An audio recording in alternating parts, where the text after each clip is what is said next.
going to go ahead and tell you about what's on the slides, and if someone else can solve their problem, that would be great. My name is Dr. Kim Myers. I'm a clinical psychologist and I'm in private practice in Burlington. I'm also a part-time instructor at Halton University. And I'm coming here today to talk to you about supporting the mental health of children and increasing their emotional well-being. So in addition to my professional role, I'm also coming to you as a mom of 4 kids, and I want to kind of start all this off with being a perfect mom, and I don't want perfect kids, and I don't want perfect marriage, and I don't want perfect anything.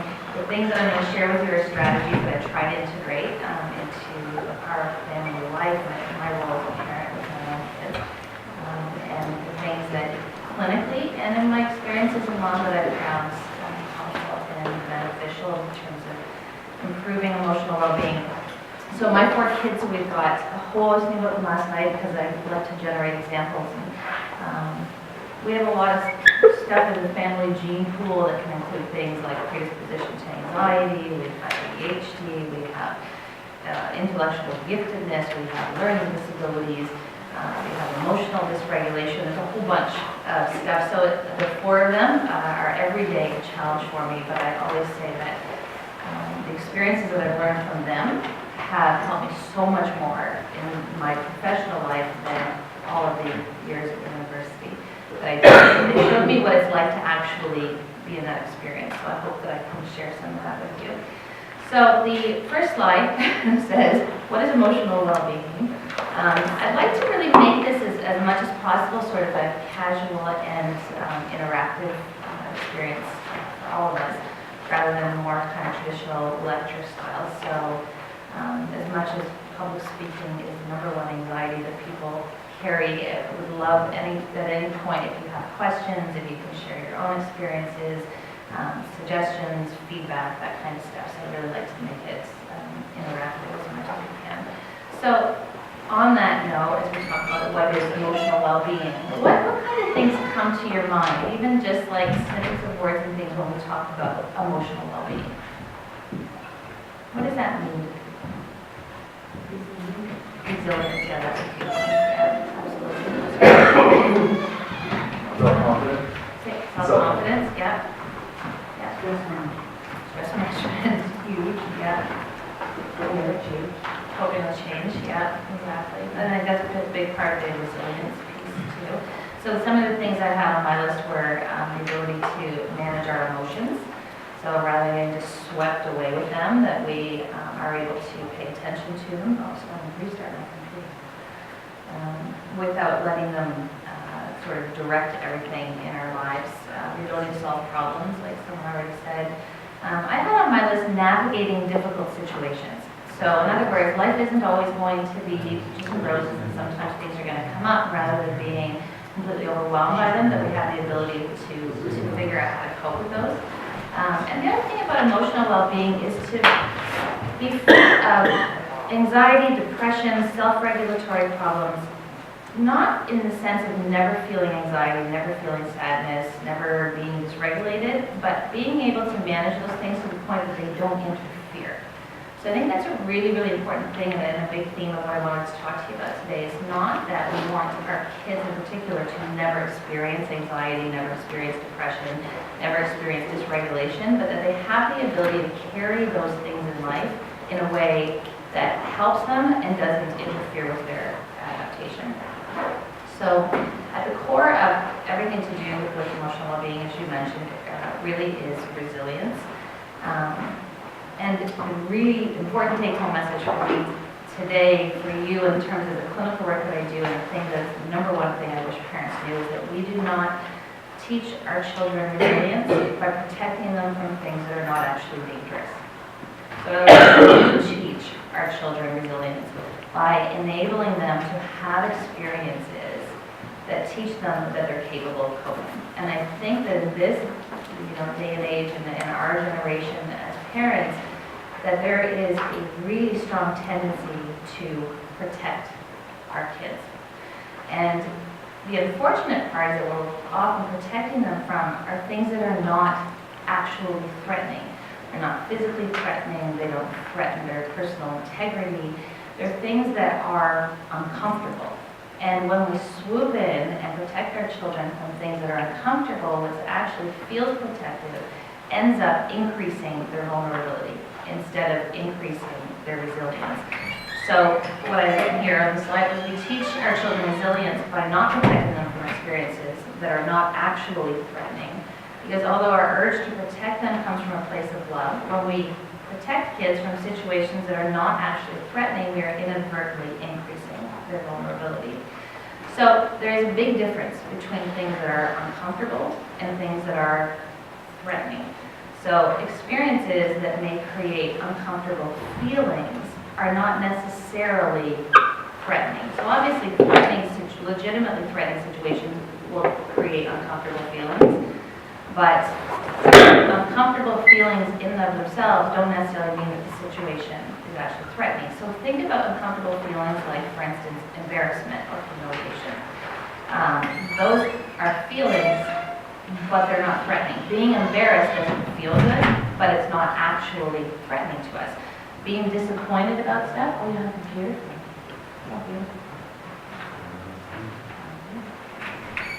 Being disappointed is something that I think as parents are so protective of our kids. We want it to be, that they're never let down, that they're always the star of everything, that everybody's getting a trophy, that everybody's the best, and that we don't ever want them to experience disappointment. But by doing that, at some point in life, they are going to experience disappointment, and then they're not going to have any idea how to cope with that.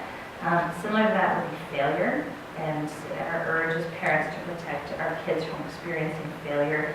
Anything to do with worry, fear, anxiety. As soon as we see our kids getting anxious, we have this urge to, and I have the same urge as the mom, to swoop in and protect them from it, and then we dodge the bullet, and we think that that's protective, but it's not. Oftentimes we're protecting them from things that were never dangerous. The big one is interpersonal conflict. So, in other words, you're not getting along with friends, there's a problem with the teacher, you screwed up somehow, that often parents are swooping in and taking over those situations for kids because we want to protect them. But interpersonal conflict is uncomfortable, it is not dangerous. And the real protective thing is to arm them with the ability to go in and navigate that situation themselves. The other thing on my list was screwing up. Because we're human, we're all human, and sometimes we're going to make mistakes, sometimes we're going to mess up, and there's tremendous resilience in screwing up and knowing how to fix that. So when we fix it for kids, then we deny them the opportunity to learn how to fix those things for themselves. Is there anything else that any of you can think of that would kind of fall on that list of things that are uncomfortable, that we have sort of an urge to avoid or an urge to protect our kids from, that they're not actually threatening situations? Or anything from that list about the embarrassment, disappointment, failure, worry, conflict, screwing up, that you can think of an example where parents kind of protect their kids from things that aren't okay. I think just making the child feel free to express themselves, rather than censor what they're trying to wear or how they want to style their hair. They might as well try it. You're not going to hurt anybody by dyeing your hair blue this week. Yeah, exactly. I think a big part of that is sort of like a pick your battles thing as a parent, that, this isn't really something that falls in the category of I need to say no to this. I may not like that my kid's going to school in a mismatched outfit, but if that's what you're choosing to do, including that, you might get laughed at. And, that other people might criticize the choices that you're making, and that's actually okay. Yeah. When you become far too busy or running around, something they get a chance to figure out how to entertain themselves. Yeah, exactly, without this in front of them. Yeah. Anything else? I was going to say, even if we want to foster it, sometimes I find that. So, for example, I just had kids with my son who he had a week to prepare a presentation, and he didn't want to do it. The kid needs to do it. And I communicated with the teacher, and I said, you know what? He needs to learn. When it's his turn, he's going to have to stand up, and then when he doesn't have anything to present, he gets that feeling of embarrassment, so the next time he prepares. Exactly. But she let him have an extra 4 days to do slide. So there's protection. They never get to experience thank you so much. They never get to experience the natural consequences of those things, which is just such an important part of learning. And I think it's interesting, we're talking about that as parents, and you bring up a good point, which is even in our education system, that I find it as a clinician, that's tough for me sometimes, because the things that I need the kids I'm working with to experience in order to increase their resilience or decrease their anxiety. The school, because they're kind of operating on a different level, which is we want to get these courses into these kids and have the academic piece met, is that they put supports in place that are actually allowing kids to dodge all of these things that are then increasing anxiety. So for instance, the number one beef I have is you don't have to do presentations. And again, it's actually true, the number one phobia fear that people have is if you're public speaking. And when we say to kids, you don't have to present, we're actually, and again, it's that sort of thing of, well, we're protecting you because it's so scary for you. What we're actually doing is increasing their anxiety, increasing their vulnerability, and decreasing their ability to ever learn how to do public speaking, even though it feels uncomfortable and you run the risk of embarrassing yourself or something else. So within the school system, I think it's always a fine line of knowing when to push, and including the natural consequences. You didn't get it done, there's a consequence for that, and then figure out how you're going to solve that. Yeah, actually, I have a comment that I agree with the lady there, and we raised this issue with our board several times. Sometimes I have the impression that the teachers or educators, I don't want to say fear, but they aim to avoid confrontation with the student. Yeah. Where here I see like educators should have like a certain point where they can step in and not punishment, but make them feel the difference. Yeah. If you do your obligation or you don't. Right, What's the consequences? that success in life, and that's the thing, I think self-esteem, self-worth comes from doing your best, from trying, from actually earning it, rather than having it just handed. And I will tell you that I was thinking about on the drive here today that as a university instructor, I taught for a number of years at one university in the 90s, and then took a break from teaching and got back to it back 10 years after that. And there was such a palpable difference in the students and the way that they approached their education that I actually was questioning myself and wondering if I was just, so I actually went to colleagues and said, is this just me? Or is there something different? And all of them were seeing the same thing. And what had happened over those 10 years was a shift in this mindset of hard work and earning it. And instead it was a shift of deservedness. And it was a sense of entitlement. I once had, it was an interesting experience I was recalling as I was thinking of examples for you guys. I was teaching a third-year course on research design. And they were students who were developing research that they were going to use for an honors thesis the following year. So they had, I think they were working in small groups, but anyway, it ended up culminating that there was one young man in the class who had some critical flaws in the design of his study. And so I gave him that feedback that this is not going to work. That's going to completely sabotage the whole study. And this was clearly a man who was just not accustomed to hearing criticism, any sort of critique of it. And his defenses went up so high that he became unteachable. And then what he did was he lashed out, and I actually got the "I signed your paycheck" comment from him. And I will never forget that moment as long as I live. And I looked at him, and I'm pretty sure I turned like a bazillion shades of red and said something to the effect of, they don't pay me enough to fill little punks like you, and now you can go. And but you can tell the department head that you're no longer registered in my class because now we have a conflict of interest and I can't teach you. Following week, I'm having office hours, and who shows up? The door, and he has a little present all wrapped up. And he says, "This is from my mom." And he starts to cry, and he's apologetic, and so it was so sweet. And I said, "Listen, take the present and give it back to your mom and let her know it's profoundly sweet, but we're gonna deal with this a different way." And so what we did in that moment, as I said, there's a difference between criticizing you and teaching you. I cannot teach you if you won't hear feedback that isn't completely glowing, that you're amazing and you're wonderful and everything that comes out of you is so perfect.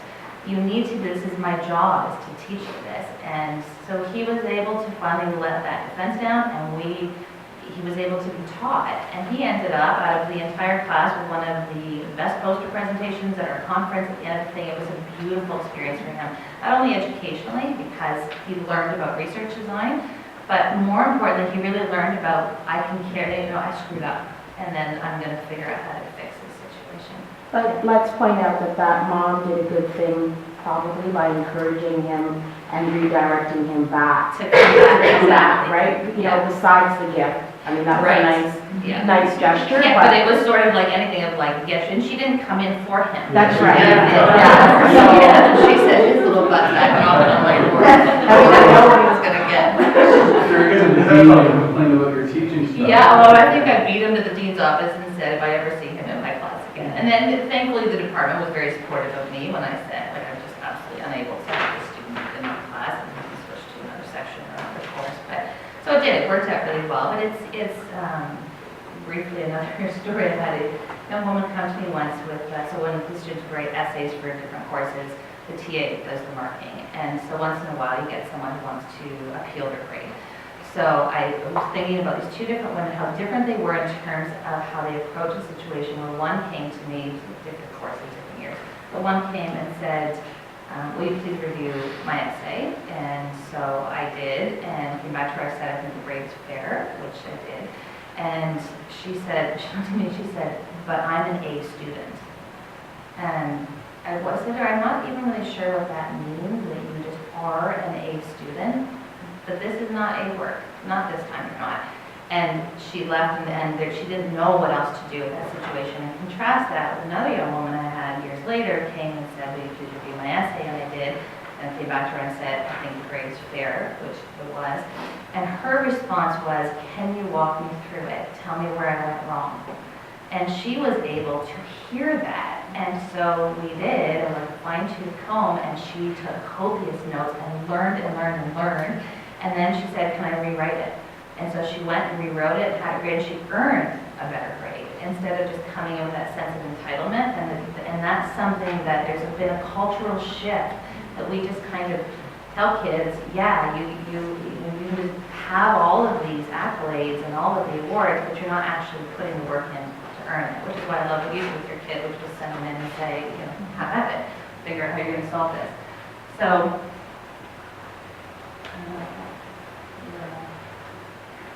so that was the piece we were talking about.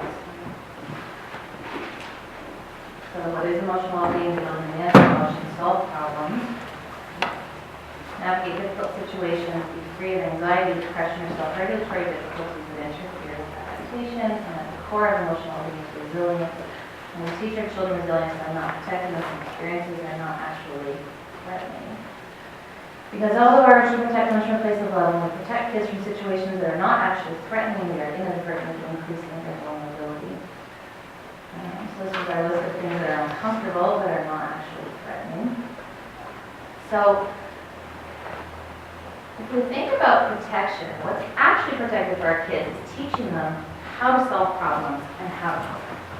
So I want to be really clear that I'm not in any way, shape, or form endorsing a white-knuckling, terrorize your kids, send them out there, but the idea is that your role as a parent is to teach them the skills in order to be able to do this. It's like taking a course, for instance. If they're taking a math class, we wouldn't just, we wouldn't say, we'll do the course for you. And we also wouldn't go to the opposite extreme where we would say, figure it out. What we do is we teach them. And so it's that same role as parents to teach them how to carry these situations in life, how to solve problems and how to cope. So supporting children in avoiding uncomfortable situations or solving their problems for them may inadvertently increase vulnerability. So in other words, what we think is protective is actually unprotective, and it compromises their emotional well-being because overall we want kids to develop that kind of resilience. Avoidance in being rescued feels good in the short term, but it creates problems in the long run. Well, we don't have the time to get into the whole thing about, here I'm really focusing on like worry, anxiety, that kind of stuff, but when we save our kids from things that make them anxious, stressed out, or worried, what we're doing is we're sort of siding or colluding with anxiety. And what we're doing is we're passing on a message to them of, it really was dangerous, and you really were not able to cope with it. So I'm trying to think of an example of one that involves by yourself. And so we would do a lot of that sort of like decreasing the worry, and then we would practice some strategies about just relaxing the body, and then we say, here's the things that we've done, your private lessons, and Dad's going to stand on the pool deck with you instead of behind how do you go? And so we get the anxiety or manageable amount where it's not terrifying, and then we have the children actually engage in that experience. It's like public speaking. So what we do is say, okay, so here's some strategies that you can do. We make sure you're well prepared for your presentation at school. Perhaps we have you present with a partner. But at the end of the day, we need you actually out there doing the presentation. And to be able to approach things and have success at them is actually a very energizing kind of experience. That's actually, this slide is a little bit messed up. But when we approach, that's what the people I'm saying, is approaching things and successfully coping is energizing, and then it reinforces the resilience piece.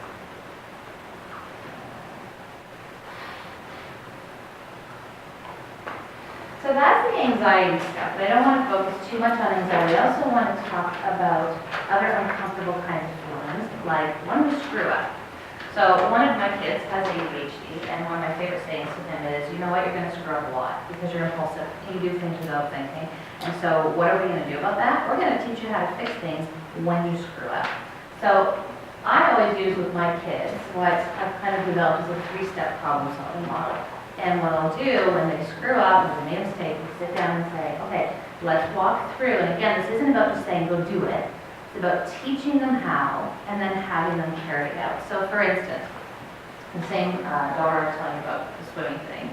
Years later, it was in grade 6. The teacher I loved, she was quite strict and a little bit old. I appreciated that about her. And my daughter is a prolific writer. She writes with tremendous detail. But because she writes with a lot of detail, she needs more time. And time management skills are still developing. So it was a situation like your son where all of a sudden she had this whatever to do, it was a writing assignment, and she wasn't able to get it done, it was bedtime. So she calmly approaches me, and the conversation went something like this. This is her, and she comes to me and says, hey, can you do me a favor? Write a note in my agenda and let Mrs. McLeod know that I wasn't able to get it done and I need a bit more time. And because I was too busy. Because we had done that a couple years earlier where she legitimately was too busy, and I wrote a note to the teacher saying, please excuse her for not having her stuff done, she didn't have enough time, and we'll take an extra day. So with kids, so 5 senses is not my strategy. I've kind of adapted it for kids, and I call it a SPY activity. So the idea is you go through each of your 5 physical senses, so seeing, hearing, taste, touch, and smell, and you do 5 for 5. And it's not, you don't have to rigidly adhere to that, but it's just that's the guiding structure for it. And the idea is to be looking around for, so 5 things I can see. That's the easy one. So you don't necessarily want to go where I see people. It would be more like I see the pattern on your shirt, the argyle. I can see awards lined up against the wall. I can see the slats and the vents there. So going through how you find details, 5 things I can hear. So you just kind of settle and listen for sounds. And it kind of takes a minute. You wait for the sounds to come. I can smell, taste, touch, and the kids will sometimes introduce it, so tasting is a little bit tricky. So we would, have like a gummy candy, and we just focus on how does it feel in the mouth, what is the taste of it. Going through that exercise with kids, so I'll say, we'll call I spy, and I'll say, I spy such and such, or I hear such and such. It's not a guessing game, it's just an observation, back and forth with each other. I had one girl in my office whose predisposition was toward tremendous anxiety. She felt like 3 or 4. And I was just introducing some basic techniques with her, and we were doing the I Spy activity. I swear to God, this is a 100% true story. She all of a sudden stopped in the middle of it, threw herself back on the couch, and goes, this is relaxing. It is, isn't it? Like even though I had to explain to her the purpose of it, kids get it. Kids are the best to work with. They don't question things. They just trust you, and then they do it, and then we get the benefits of it. I have a 5-year-old who's just a tigger. He's just a high energy kid, which is great if you're in the mood for that, but it just sucks when you just want to chill. And so we were for a walk last Sunday or Saturday. It was a beautiful warm day. I thought, oh, this would be nice. And we stand in the older sister and our coffee, and off we go. And he's just turning this into a tirade. And I've used this strategy with him before. And I've said to him, when you start to go off the deep end, I need you to promise me to give me 1 shot to help you. And we will do things, we use a lot of humor, we joke around, hug it out, and we'll hug it tight, and we'll jump him down so he laughs, and once you get that laugh, you're fine. I also introduced him to the I Spy activity, and when I see him escalating, I'll go, I see a bird. And then he'll stop and he'll look at the bird and he'll go, well, I see a cloud that looks like an elephant. And I'll say, I can hear Daddy walking upstairs. And it's amazing to watch that when he's spinning away with, I'm mad at so-and-so isn't giving me that toy or whatever, to just shift that focus away to what's actually just happening in the moment. It's very calming. So on this walk, I said, one morning he's just here and said, oh, I have to ask you to just please settle down. Because I just came out to relax, and I'm going to be honest with you, this isn't super relaxing. And I think he sensed my frustration, and he goes, I see orange leaves on the tree. And I literally got like tears in my eyes. I was like, oh, why'd you get it? You got it. It's in your toolbox. You got it, and you see the benefit of this. And so I jumped in, and the sister jumped in, and it was the most beautiful moment, because not only did he self-regulate, but it was beautiful because he finally, he saw the value in it, and that he spontaneously generated. So it wasn't like I told him the strategy and started generating. We would do it over and over again, and I would input it. And then eventually, he was able to start inputting it himself. Also, if you just Google mindfulness techniques for kids, those are just two of them. There's a bazillion different ones. I encourage adults, for instance, that when you're in the shower, just have a shower and focus on the smell of the shampoo and focus on the feeling of the water. Like, just be in that moment instead of planning your day. Because when we're doing that and thinking about what we're going to have for dinner tonight, stress levels are going up. So just being able to be in the moment and go through the sensory experience of it is very relaxing. A couple other important things to keep in mind in terms of achieving emotional well-being. I think balance in life is super important. We never do well when we live life in extremes. And these days, because we're plugged in and we are, constantly going. And I had a colleague the other day who said, why did being busy become a badge of honor? And it's true, because I just kind of feel like, oh, more I have to post on Facebook to tell you what I'm doing. There it is, and just being able to create that balance in life is so important. So the way the concept that I kind of use with people I work with is, we talk about baskets, and that there are baskets. So like, for instance, for a high schooler, there's a school basket, a family basket, a friend basket. Certain baskets should be there, an extracurricular interest basket, a physical basket, like activity, exercise basket, a self-care basket, a me time basket. And the idea is, when we want to create balance in life, is not that every basket gets the same amount of resources. Because we wake up every day with a finite pool of resources in terms of time, energy, money.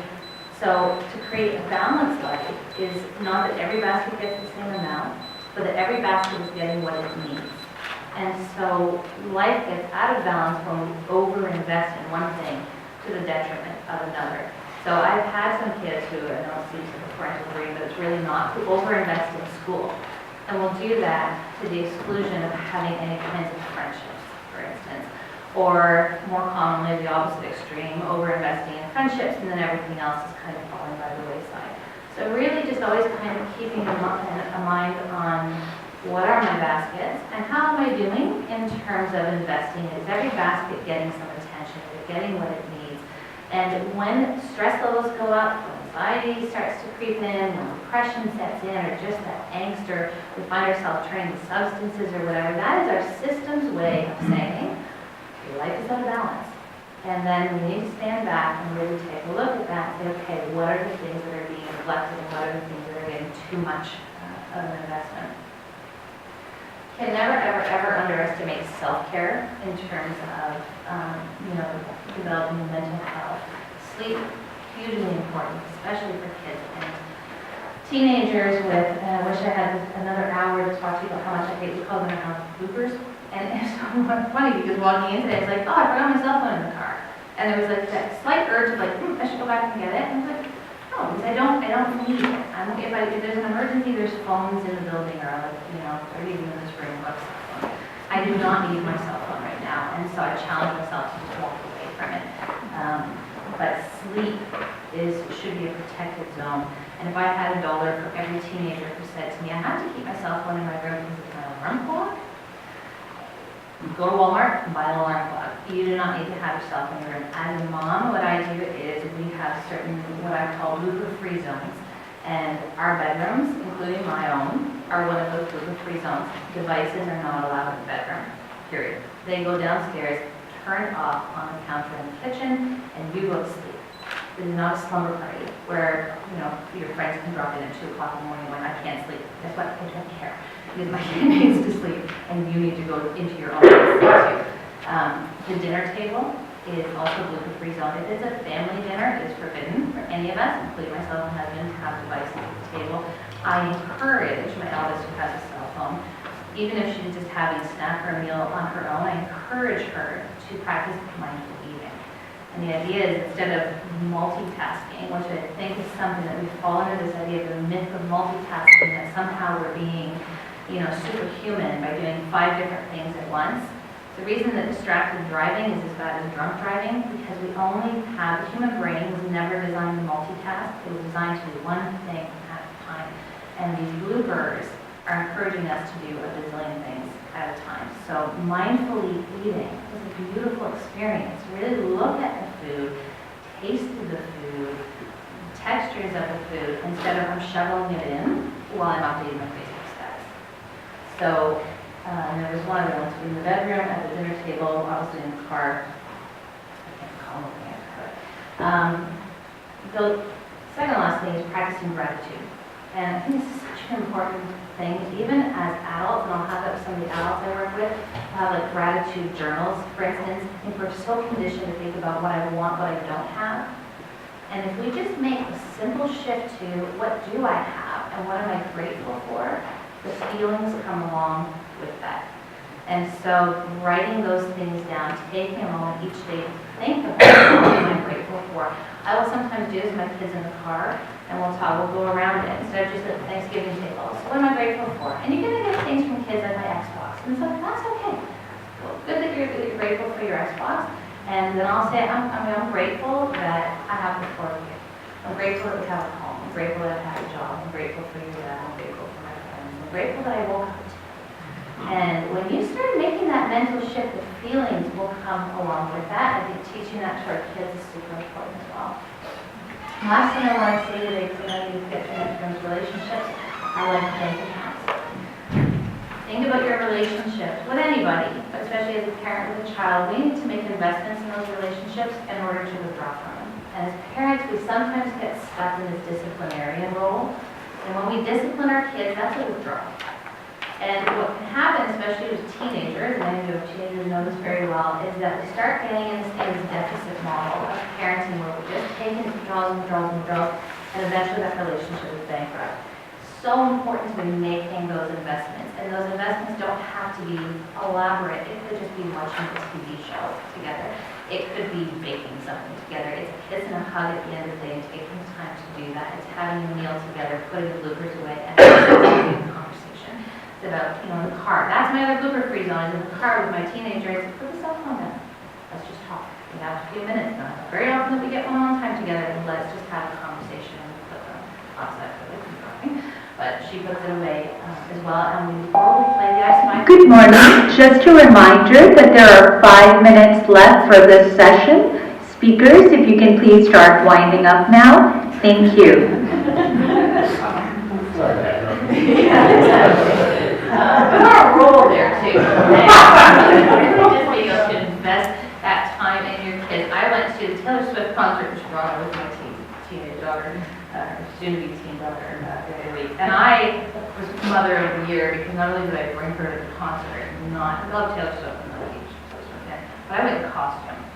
And if anyone's seen the Shake It Off video, I went as one of the characters from Shake It Off, and we were all dressed up. And at one point we were walking around, and I looked at her and I said, "You owe me big time for this, because if I see, so help me God, I see one person who I have, like, is a patient of mine." And then of course the next week, like, everyone's coming up, "How's it the Taylor Swift concert?" And of course, like, all of you are. And then something got posted to Instagram, and honestly, so I said to her, she's got a younger sister who just turned 3. And I said, someday your little sister is going to have the Taylor Swift of the day. And I'm going to be far too old to be doing this, and then payback is coming. But investing in those ways, because those are the memories of things, and it just gives us a connection so that when I have those puberty-driven meltdowns, which happen all the time, is that then our relationship is resilient enough to withstand that. So making sure that you're always just focused not on being a kid's friend, but on being a parent and having that relationship with your child. Same thing in marriage. in the marriage that we have a fight, the marriage is resilient. I had this conversation with a woman at work yesterday that I don't see the good marriages as being the ones, I don't even know if they exist, I don't know a single one, where everybody just has the best sex life and they're have the best conversations and they're so supportive and they never say mean things and everything. But the really resilient marriages are the ones that can go into the trenches and withstand it. And they need the investments in that. You need that time with just the two of you, because again, when we're doing this, when we go out for dinner, we're disconnected from each other. So investing in all of those important relationships so that when you need to make a withdrawal, the relationship itself is resilient enough to do that. So let's have fun together, pick battles. Everything has to be about a little bit.